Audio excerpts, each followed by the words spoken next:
మరోసారి శాసన మండలి సమావేశాలకు వైసీపీ ఎమ్మెల్సీలు ర్యాలీగా బయలుదేరారు. డీఎస్సీ అవకతవకలపై సీబీఐ విచారణ జరిపించాలని ప్లకార్డులు ప్రదర్శించారు.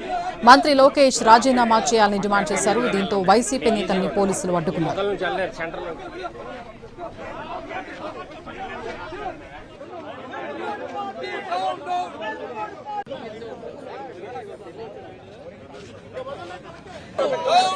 నిన్నటి నుంచి కూడా ఈ డిఎస్సి లో జరిగిన అక్రమాల మీద చర్చ జరగాలని మేము కౌన్సిల్లో అడుగుతూ ఉన్నాము.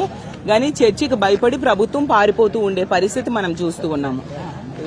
మేము ప్రతిపక్షం ఉన్న కౌన్సిల్లో మీరు చర్చకు అనుమతించకుండా, చర్చకు అవకాశం ఇవ్వకుండా, ప్రతిపక్షం లేని అసెంబ్లీలో ఇష్టం వచ్చినట్టుగా మాట్లాడేసి ప్రజలకి అబద్దాలు చెప్తూ ఉండే పరిస్థితి కూడా ప్రజలందరూ గమనిస్తూ ఉన్నారు.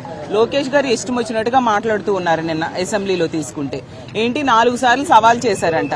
మేము 400 సార్లు మీకు సవాల్ చేశాం, దీని మీద చర్చకు రండి అనేసి. జగనన్నకు గనుక ప్రతిపక్ష నేతగా అవకాశం ఇస్తే ఖచ్చితంగా దీని మీద చర్చిస్తారు, అలాగే మీకు చుక్కలు చూపిస్తారనే విషయాన్ని కూడా తెలియజేస్తూ ఉన్నాను. నిన్నటి నుంచి కూడా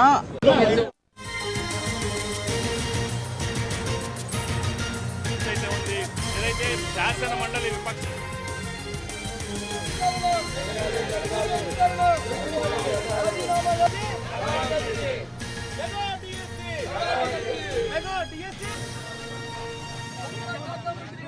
శాసన మండలి సమావేశాలకు వైసీపీ ఎమ్మెల్సీలు ర్యాలీగా బయలుదేరారు. డీఎస్సీ అవకతవకలపై సీబీఐ విచారణ జరిపించాలని ప్లకార్డులు ప్రదర్శించారు.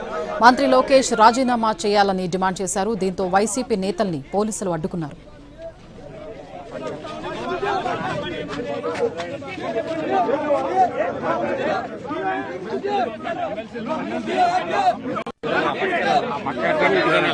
మీకు ఈజీగా ఉంటుంది. ఈ మొదల నుంచి వెళ్ళారు సెంటర్లో.